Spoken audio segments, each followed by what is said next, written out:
Capítulo 4, livro de Apocalipsis. Vamos seguir com o estudo de Apocalipsis capítulo 4, desde o versículo 6 hasta o versículo 11. En esta palavra quero trazer à luz o significado de uma das coisas quizás mais perguntadas no livro de Apocalipsis, que seria o significado de los 4 seres vivientes, que puede representar los 24 ancianos y su diferencia entre los 4 seres vivientes, y también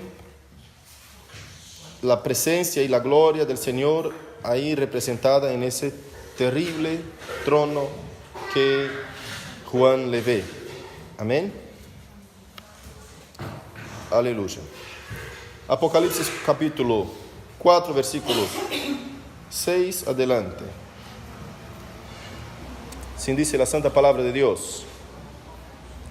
Y delante del trono había como un mar de vidrio, semejante al cristal. Y junto al trono y alrededor del trono, 4 seres vivientes llenos de ojos delante y detrás. El primer ser viviente era semejante a un león. El segundo era semejante a un becerro. El tercero tenía rostro como de hombre. Y el cuarto era semejante a un águila volando. Y los 4 seres vivientes tenían cada uno 6 alas, y alrededor y por dentro estaban llenos de ojos, y no cesaban de día y de noche de decir: Santo, Santo, Santo es el Señor Dios Todopoderoso, el que era, el que es y el que ha de venir. Y siempre que aquellos seres vivientes dan gloria y honra y acción de gracias al que está sentado en el trono, al que vive por los siglos de los siglos, los 24 ancianos se prostran delante del que está sentado en el trono y adoran al que vive por los siglos de los siglos. Y echan sus coronas delante del trono diciendo: Señor, digno eres de recibir la gloria y la honra y el poder, porque tú creaste todas las cosas, y por tu voluntad existen y fueron creadas. Amantísimo Dios, de misericordia, de amor, de perdón, ante tu presencia, ante tu palabra estamos, Señor, para que tú puedas revelar, es mejor, para que tú puedas iluminar nuestra mente, para comprender tu palabra revelada. Oh Dios, ministra nuestros corazones y danos claridad, Señor, acerca de tu santa palabra. Espíritu de Dios, eres tú que ministra el corazón. Eres solamente tú, Señor, que convence el corazón de un hombre. Tú solamente puedes aplicar tu palabra a nuestros corazones para la vida práctica. En tu nombre pedimos que vengas sobre nosotros con estas aplicaciones preciosas del Espíritu Santo en nuestras vidas. En nombre de Jesús. Amén. Amén. Pueden sentar. Estamos entonces, llegamos a un punto muy importante en donde estamos terminando de analizar, de estudiar el trono de Dios. Como les había dicho, el capítulo 4 habla del trono de Dios. Y en concordancia con este capítulo 4 vemos también el libro de Ezequiel, capítulo 1, que leímos más temprano, y también nos muestra también el trono de Dios visto por el sacerdote Ezequiel. Nosotros sabemos que también Isaías, en capítulo 6, tuvo una visión del trono de Dios, y en esa visión del trono de Dios es semejante a lo que está viendo Juan acá en el libro de Apocalipsis capítulo 4. Es muy impresionante porque los seres vivientes son vistos por Ezequiel, y además de los seres vivientes, Ezequiel ve 4 ruedas.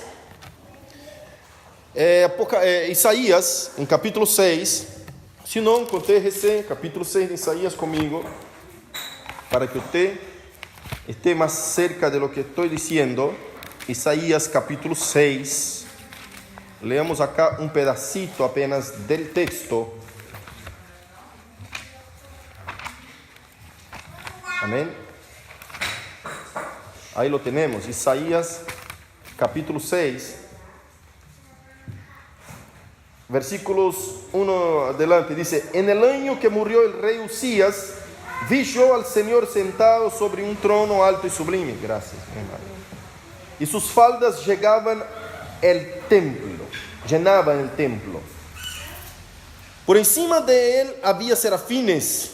Cada uno tenía 6 alas, con 2 cubrían sus rostros, con 2 cubrían sus pies y con 2 volaban. Escuchen. Volvamos al texto de Apocalipsis. Dice así el versículo 8, dice: y los 4 seres vivientes tenían cada uno 6 alas, y alrededor y por dentro estaban llenos de ojos, y no cesaba día y noche de decir: santo, santo.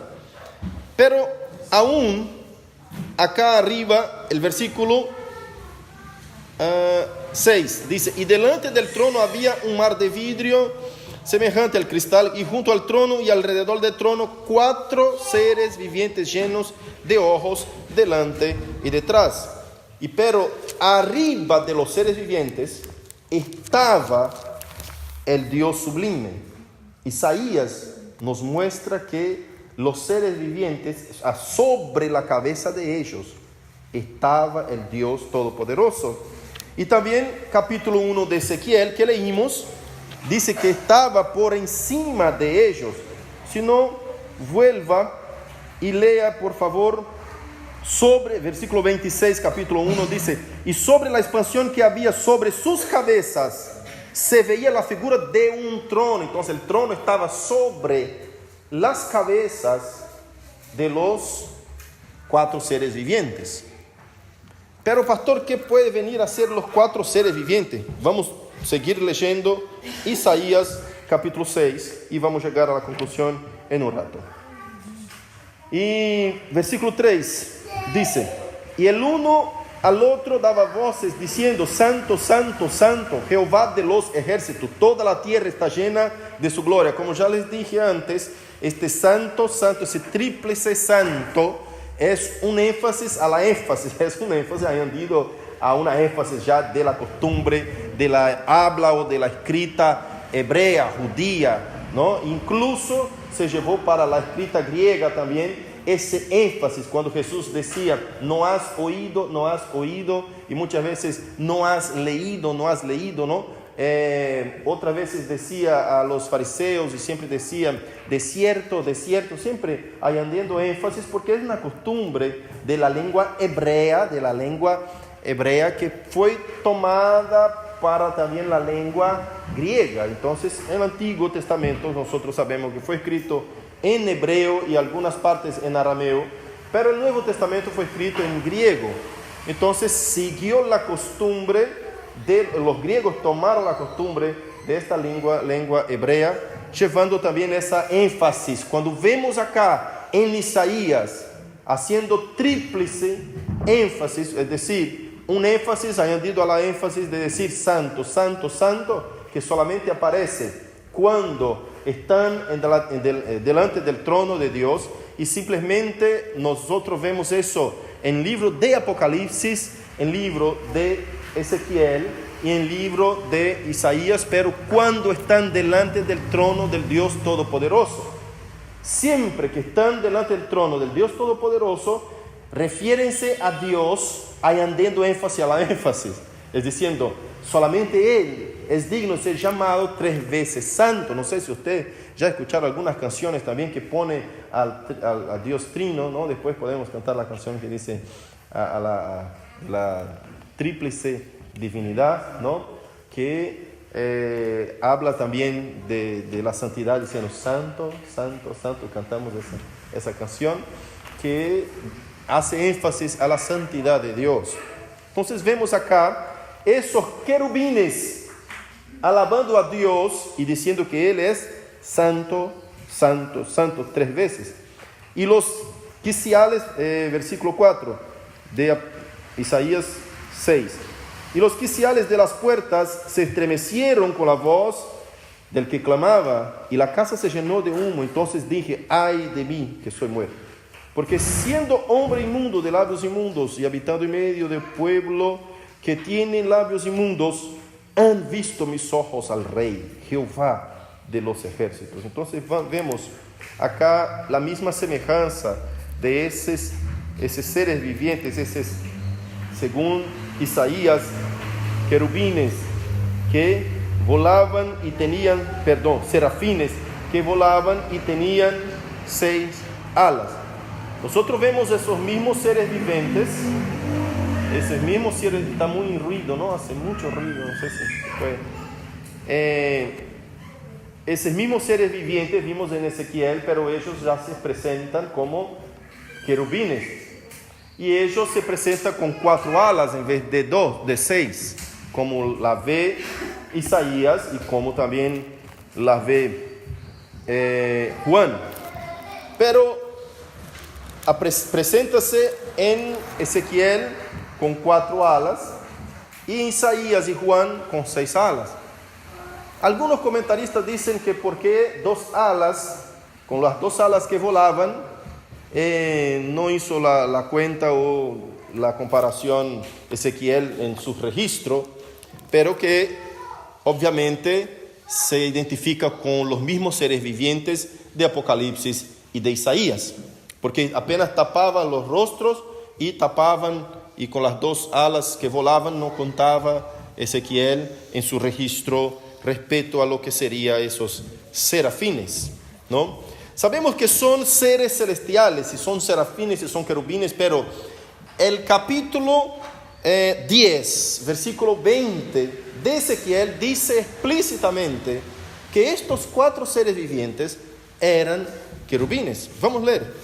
Capítulo de Ezequiel, capítulo 10, versículo 20, dice así: estos eran los mismos seres vivientes que vi debajo de Dios, del Dios de Israel. Es decir, ve que estaba siempre Dios arriba de todo y de todos, junto al río Quedar, y conocí que eran querubines.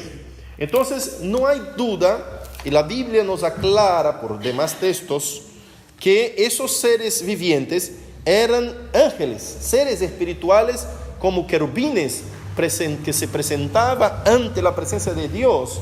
Ya no son esos seres vivientes como nosotros estudiamos la vuelta pasada, como los 24 ancianos, ¿no? Y además de eso, estos seres vivientes están ahí en una protección a la santidad de Dios.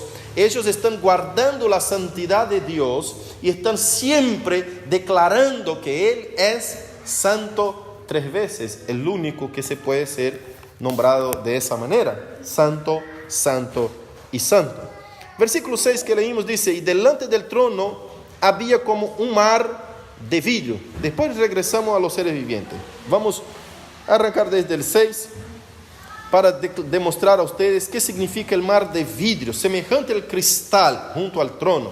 Vemos que estamos leyendo algo de forma literal por la visión de Juan. Juan estaba viendo literalmente esas cosas, pero esas cosas que son presentadas de forma literal a la visión de Juan no pueden ser tomadas como literales. Cada una de esas cosas tiene significados y sentidos, ¿no?, distintos. Son algunas y muchas de ellas son de forma metafórica.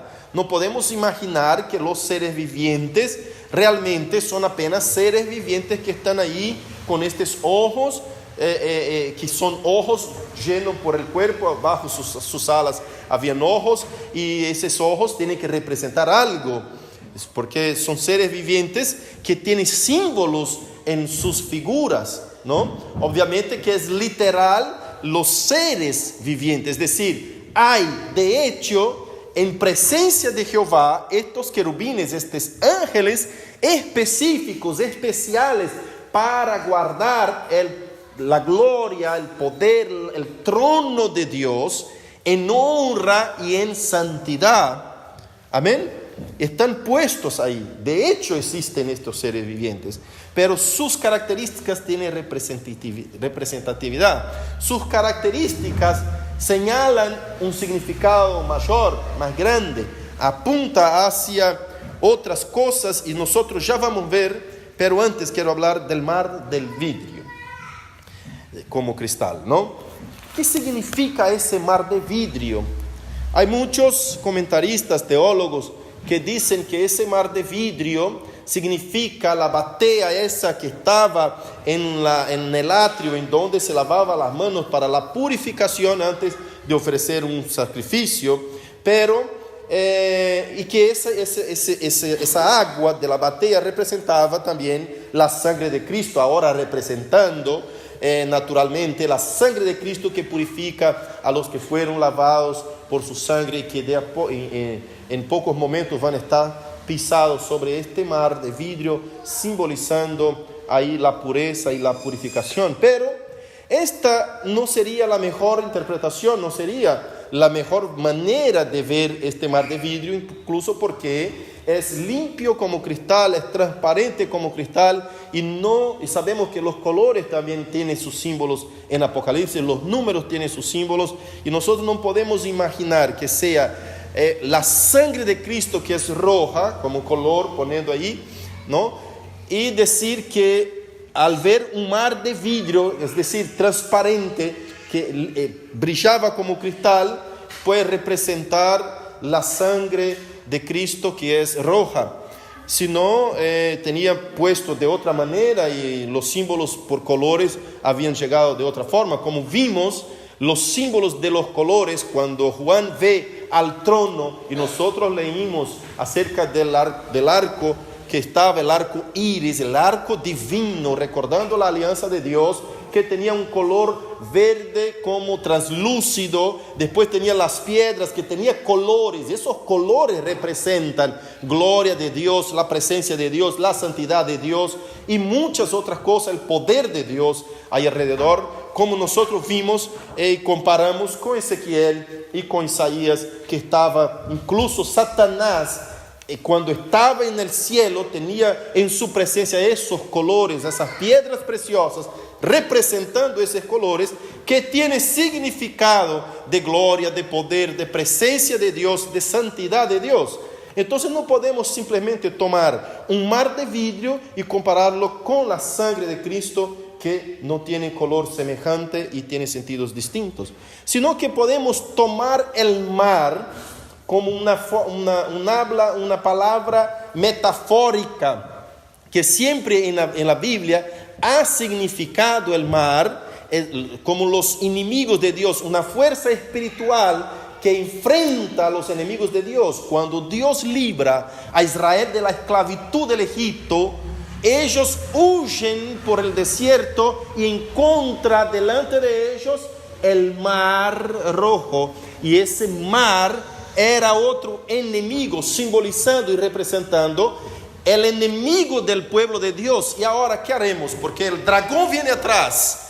Apocalipsis 12, el dragón ahí representando de forma simbólica, estoy diciendo, a Faraón, buscando matar al pueblo de Dios. Y enfrenta otro enemigo que el dragón hace emergir del mar, subir del mar, la bestia, ¿no? Entonces, como la bestia, el dragón y sus compañeros que están persiguiendo al pueblo de Dios, si usted mira más adelante ahí en capítulo 12 de Apocalipsis, entonces mirando desde el libro de Éxodos, vemos el dragón persiguiendo al pueblo de Dios. Ahí viene Faraón atrás del pueblo de Dios, y enfrente está el mar, está el terreno enemigo, el terreno instable, en donde el pueblo de Dios podía ahogarse, en donde el pueblo de Dios no había salida. Pero Dios, ¿qué hace? Manda que Moisés hiera al mar. No simplemente toca al mar, sino que hiere al mar, golpea al mar, y el mar parte en dos. Es decir,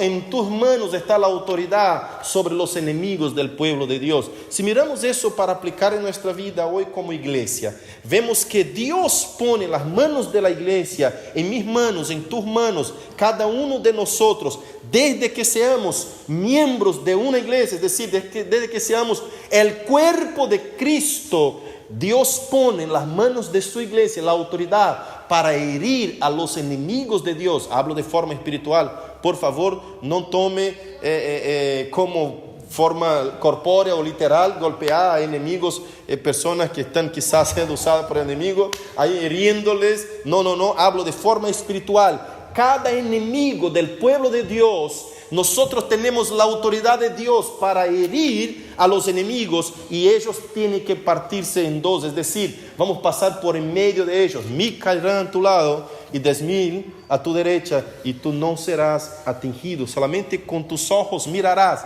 y verás la recompensa de los impíos. Así el Señor ha puesto en la mano de la iglesia el poder sobre sus enemigos. Entonces el mar tiene una representatividad del enemigo y pueblo de Dios. Cuando Jesús camina sobre las aguas, no está simplemente presentándose, desfilando ahí, como exhibiéndose a sus discípulos: mira, yo soy poderoso, puedo andar sobre las aguas. No, sino que Cristo está diciendo y demostrando a su pueblo que Él tiene autoridad sobre sus enemigos, sobre los enemigos del pueblo de Dios. Si usted va a Apocalipsis 21, cuando dice: allá no habrá más llanto ni dolor, y el mar ya no existe. Es decir, el mar simboliza siempre una fuerza enemiga, lo que viene en contra del pueblo de Dios. Y cuando Cristo llama a Pedro para caminar con él sobre las aguas, está diciendo: también doy a la iglesia la autoridad de pisar sobre los enemigos del Señor y de su pueblo.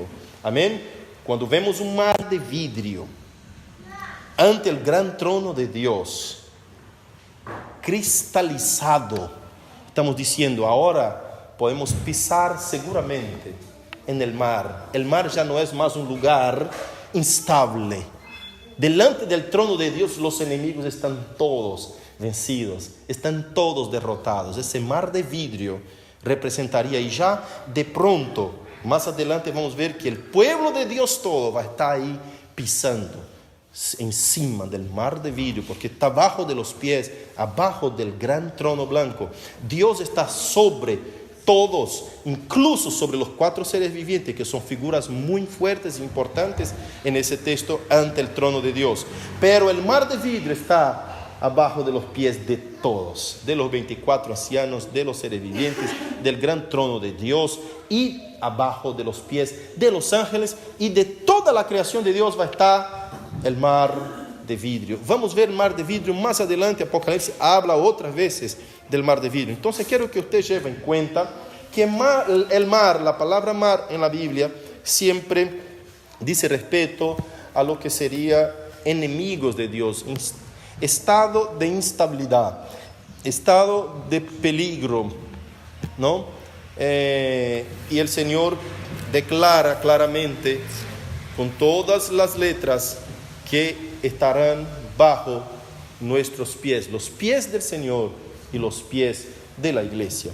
Así que hay otros teólogos que no están de acuerdo con esta interpretación, pero la corriente principal que yo veo que sea la más coherente con lo que es la completitud de toda la escritura sería esta del mar, porque el mar en toda la Biblia representa enemistad en contra de Dios.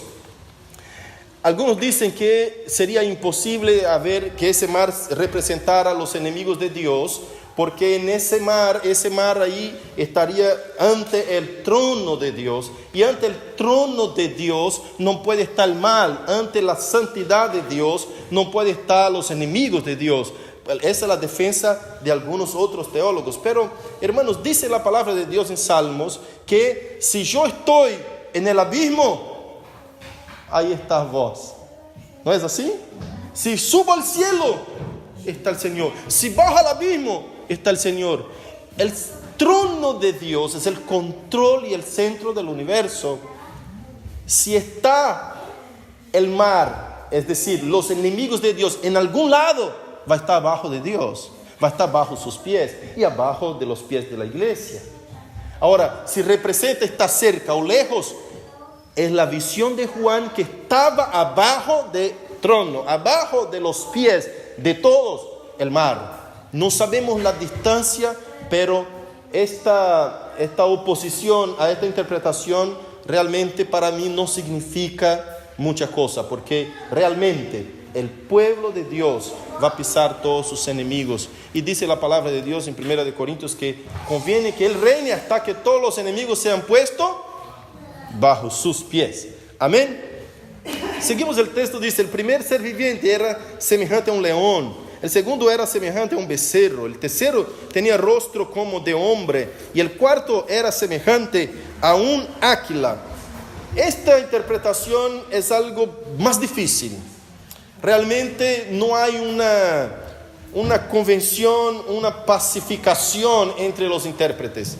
Porque si nosotros miramos desde la historia, Orígenes, siglo II, Victorino en el siglo II también, 287 después de Cristo, Anastasio, ahí ya en el siglo III, todos ellos concordaban que esos 4 seres vivientes representaban los 4 evangelios como figura, como apuntando hacia el futuro. Entonces mostrando ahí los 4 evangelios. Y ellos decían que esas caras representaban parte de símbolo de Cristo, ¿no? La cara de león como el león, el que tiene el león de la tribu de Judá, Jesús siendo el león de la tribu de Judá. Y dice que está representado ese león de la tribu de Judá en el libro de Mateo, sería el evangelio que representaría el león, ¿no? Presentando a Jesús como el rey. También el libro de Marcos, que ahí sería presentando a Jesús como el buey, que sería el novillo sacrificado, el siervo, como presenta el libro de Marcos mayormente. Lucas sería la cara de hombre, que apuntando y señalando hacia Cristo, que tiene cara de hombre, representando la imagen de Dios, el Hijo del Hombre, como muchas veces suele Lucas narrar en su narrativa, en su libro. Y Juan como el verbo que descendió del cielo, el verbo de Dios, ahí representando la cara de águila, que es el único animal que vola, que viene, que baja del cielo, que tiene el dominio ahí sobre los aires. Sería entonces estas interpretaciones. Pero son interpretaciones que no están totalmente refutadas por otros teólogos de la actualidad, pero ellos entre sí mismos no estaban de acuerdo. Es decir, Victorino decía que Mateo representaba una cara y Lucas otra y Marcos otra y Juan otra. Ya Orígenes decía que no, esa cara no es representada por Mateo, sino que es representada por Juan, y representada por el evangelio de Marcos. Y ya venía Anastasio y decía: no, pero yo creo que es distinto, la cara esa representa por el libro de Marcos, la otra por el evangelio de Juan. Entonces ellos tenían cada uno las caras como representaba un evangelio distinto y como Jesús se presentaba. Pero lo que es importante nosotros tenemos en cuenta los símbolos de estas caras es que todas apuntan hacia Cristo. Amén. Todas apuntando hacia los 4, digamos así, las 4 características principales de Cristo. Si nosotros miramos hacia un liderazgo común, un liderazgo humano, es difícil comprender que encontrar una persona, mejor diciendo, que tenga las 4 características, ¿no? La inteligencia de un hombre, por ejemplo, la fuerza de un buey, la visión de un águila, y tener ahí la fuerza de un león o la coraje de un león. Es difícil encontrar las 4 calidades en una sola persona, mirando de forma natural y humana. Si nosotros miramos a una persona que es muy inteligente, mayormente ella no quiere sacrificarse poniéndose como el novillo del sacrificio, que sería la cara del buey. O si ella tiene la fuerza del buey o como el sacrificio, no tiene quizás la coraje de un león. Mayormente vemos personas que son grandotas, fuertes, pero son medosas, no saben la fuerza que tienen. Y el que es inteligente dice: usted tiene la fuerza esa, ¿por qué no enfrenta? Y el otro dice: pero no tengo la coraje ni la visión que vos estás teniendo. Entonces es muy difícil, pero en Cristo se reunía todas las cosas. Eso es una forma de comprender cómo eso apunta, señala hacia el liderazgo de Cristo, del Mesías, de la manera que Cristo tenía todas las características que un hombre puede tener, y aún encima tenía el poder del Dios Todopoderoso, siendo Él mismo el Dios que todo lo puede. Amén. Pero lo que es más importante es tener en cuenta que esas caras y esos seres vivientes señalan hacia Cristo. Y no son personas, sino que son querubines, así, seres espirituales, sea querubines o serafines, porque preséntase en Ezequiel como serafines, en Isaías como serafines, pero en Ezequiel preséntase como querubines, y está escrito literalmente que Ezequiel se dio cuenta, dijo, y yo noté, ahí entendí que eran querubines, es decir, Dios le ha mostrado, le ha revelado a Ezequiel quién eran los seres vivientes.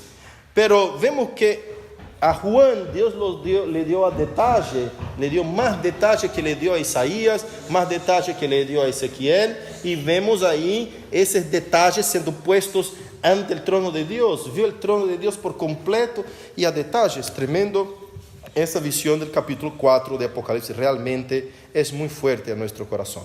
Amén. Versículos 8 adelante, dice: y los 4 seres vivientes tenían cada uno 6 alas, y alrededor y por dentro estaban llenos de ojos, y no cesaban día y noche de decir: Santo, Santo, Santo es el Señor Todopoderoso. En primer lugar, los ojos significa que Dios todo lo ve y todo Dios tiene por su control. Dios, esos ojos significa la omnipresencia de Dios. Además de su omnipotencia, de su santidad, que todo está representado en ese trono, todos esos símbolos, todas esas figuras que Juan está viendo, representan los atributos de Dios en su completitud. Si nosotros vamos a mirar detalle, y obviamente no tenemos tiempo para detallar tanto, pero si vamos a mirar detalle, cada figura, cada imagen, no le falta uno solo atributo de Dios. Vemos todo el poder de Dios, la omnipresencia de Dios, la omnisciencia de Dios, un Dios que todo lo ve, que todo lo sabe, que todo lo puede, un Dios que tiene en su presencia el control total del mundo y del universo, ¿no? Vemos ahí todos esos símbolos representando eso. Entonces los ojos representando la omnipresencia y la omnisciencia de Dios. Más un poquito abajo vemos ahí las diferencias entre un ser viviente, es decir, los 4 seres vivientes y los 24 ancianos. Mira el versículo 8, al final dice así: Santo, Santo, Santo es el Señor Dios Todopoderoso, el que es, que era y que ha de venir. Nosotros vemos que acá ellos glorifican a Dios, esos 4 seres vivientes glorifican a Dios por su santidad, por su poder, Dios Todopoderoso, por su santidad, Santo, Santo, Santo, y por su eternidad, el que era, que es y que ha de venir. Están glorificando a Dios por lo que Él es decir, es una verdadera adoración al Dios Todopoderoso. Y siempre que aquellos seres vivientes dan gloria y honra y acción de gracias al que está sentado en el trono y que vive por los siglos de los siglos, eternidad, los 24 ancianos se prostran. Mira una importante diferencia entre la adoración de los 4 seres vivientes y la adoración de los 24 ancianos, porque los 24 ancianos dicen: se prostran delante del que está sentado en el trono y adoran al que vive por los siglos de los siglos, y echan sus coronas delante del trono diciendo: Señor, digno eres de recibir la gloria y honra y el poder, porque tú creaste todas las cosas. Lo adoran, lo alaban por toda su obra de creación, la obra de la creación de Dios. Ahí los 24 ancianos están alabando a Dios por su creación. Por esa razón más, nosotros siempre estamos con la interpretación de que estos 24 ancianos representan al pueblo redimido de Dios, ¿no? Además de, ya estudiamos la otra vuelta, de de hacer la comparación ahí con los 12 apóstoles y con las 12 tribus de Israel, representando el pueblo del Antiguo Testamento y del Nuevo Testamento en un sentido de ser un único pueblo, porque no están separados 12 y 12, la Biblia no dice eso, sino que dice los 24. Entonces nosotros vemos ahí también un símbolo, no puede representar simplemente que son 12 liderazgos, ¿no? Sino que puede representar que el número en 24 llena como la completitud de todos los salvos, los santos que están pisados sobre el mar de vidrio, están delante del gran trono de Dios, para que también se cumpla lo que Cristo dijo en Apocalipsis capítulo 3, que al vencedor le daré que se siente conmigo en mi trono. Entonces vemos que los 24 ancianos tienen tronos, están sentados sobre tronos. Pero cuando los seres vivientes, los 4 seres vivientes, alaban y adoran al Dios Todopoderoso, ellos se encurvan y quitan sus coronas, que representa gobierno, reinado, gloria con Cristo, y depositan al pie de aquel que está sentado en el trono. Nosotros vemos en esa imagen la figura del Dios Padre, el Dios Todopoderoso, el Padre, ¿no? Y porque están los 7 espíritus de Dios, está ahí también en la presencia del trono, está el Hijo también parado en el trono, pero el que está sentado es la figura del Padre. Y todos los ancianos depositan sus coronas a los pies de aquel que está sentado en el trono, es decir, toda la gloria y la honra a Él pertenece y para siempre. Amén. ¿Qué podemos sacar, pastor, con eso, y cómo podemos comprender y aplicar eso en nuestra vida, en nuestro día de hoy? ¿Qué nos sirve eso para hoy? Nosotros vemos el control de Dios, hermanos. Como iglesia miramos que Dios controla y gobierna sobre todas las cosas, que nosotros como iglesia somos vencedores con Cristo, y Dios nos ha mostrado la visión del futuro de la iglesia, sin que usted no tenga ninguna sombra de duda, no te quepa lugar a duda de que podés perder la batalla, de que el enemigo es muy grande para ti.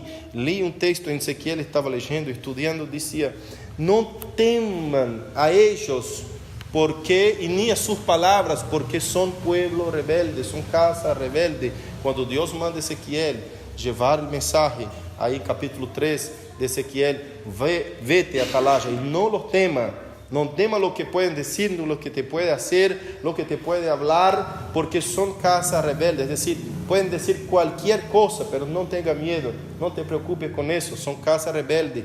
Vete y hable la palabra del Señor. Así dice Jehová. Así, iglesia, Dios ha levantado su iglesia en ese tiempo para hablar sin miedo, sin temor, la verdad del evangelio, la verdad de la palabra de Dios. Y Dios es contigo, no tenga miedo, no temas, porque el Señor es contigo. Son casa rebelde, son casa impía, los que están sin Dios, los que están alejados. Entonces Dios te puso con autoridad, con poder. Ningún enemigo del pueblo de Dios te puede hacer parar. Nadie nos puede hacer parar como iglesia. En el nombre de Jesucristo, salga de acá hoy confiado en esto, sabiendo que Dios pone la victoria en tus manos, sea en una pelea en tu matrimonio, porque está por detrás la fuerza enemiga. Sepa que sea una pelea en tu vida particular por un pecado, está por detrás una fuerza enemiga. Todos los enemigos de Dios ya en el futuro están bajo tus pies, nuestros pies, como pueblo de Dios, como iglesia.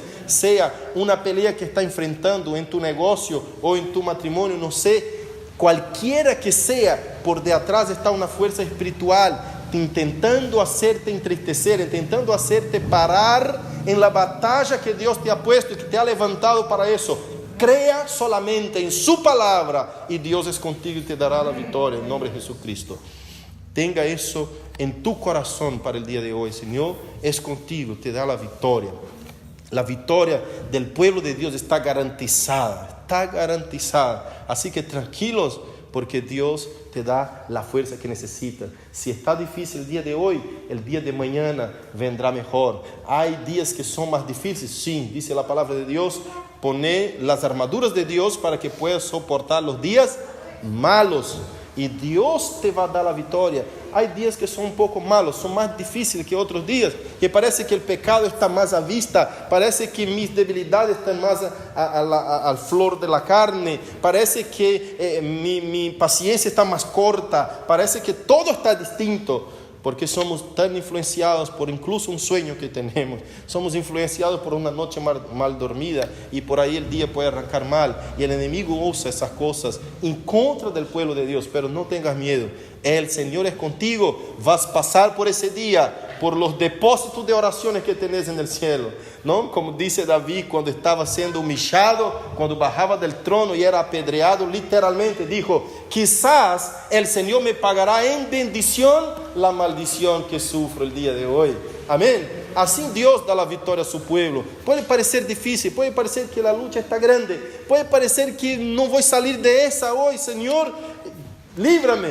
Tranquilo, el Señor está contigo. Él te da esa fuerza. Él te garantiza, si fuera por nosotros, por nuestra visión, que quizás somos corajudos, pero no tenemos la visión de ver adelante y decir, el Señor ya me dio la victoria. Quizás por ahí somos personas que no tenemos todas las características que son perfectas, pero como Cristo las tiene. Pero el Señor te pone a tu lado una persona que quizás por tu coraje vos no podés ver la victoria adelante. Pone una persona a tu lado y dice, estoy viendo la victoria, vamos. Pero es muy grande esa pared. Vos tenés mucha fuerza, vamos. Pero tenés fuerza, pero no te das cuenta. Y el otro llega y Dios así hace y usa la iglesia. Y nosotros vamos rompiendo juntos. Y no hay batalla, muralla, no hay nada que queda ante nosotros. Porque el Señor nos da siempre la victoria. Mira en el lugar local que estamos. Mira todo lo que hizo Dios en ese tiempo. Hermanos, son poquito tiempo que estamos trabajando acá. No hace un año que estamos acá en Marcos Paz. Y Dios ya ha abierto puertas. Dios ya ha hecho muchas cosas. Como dice, otro día estaba orando y recordé la palabra que predicamos de Apocalipsis. Que dice, he puesto ante ti una puerta abierta. Y esa es la puerta de la evangelización, la puerta del reino de Dios, para que entre los pecadores. Por eso dice, en mi corazón oraba y decía, Señor, gracias, porque yo veo una puerta abierta ahí en Marcos Paz. Yo veo, Señor, una puerta abierta de la evangelización, de la palabra de la verdad, de la seriedad con la iglesia, de la seriedad con la escritura, de una vida, Señor, práctica de la iglesia, que vivan lo que están escuchando en la iglesia, que vivan en su diario vivir y que ponga por obras todo lo que es la palabra de Dios en sus corazones, que salga de la iglesia no llenos de emoción, sino llenos de tu presencia, de tu poder y de tu espíritu, para que puedan actuar e influir en la ciudad donde vivimos. Y yo lloraba de gozo, de alegría, porque sentía fuerte en mi corazón que acá tenemos una puerta abierta. El Señor nos ha puesto esa puerta abierta. Amén. Entonces, ánimo, iglesia, porque el Señor es con nosotros. Amén. El Señor es contigo. No desfallezca ante la dificultad, la tribulación. El Señor te da la victoria. Amén. Vamos.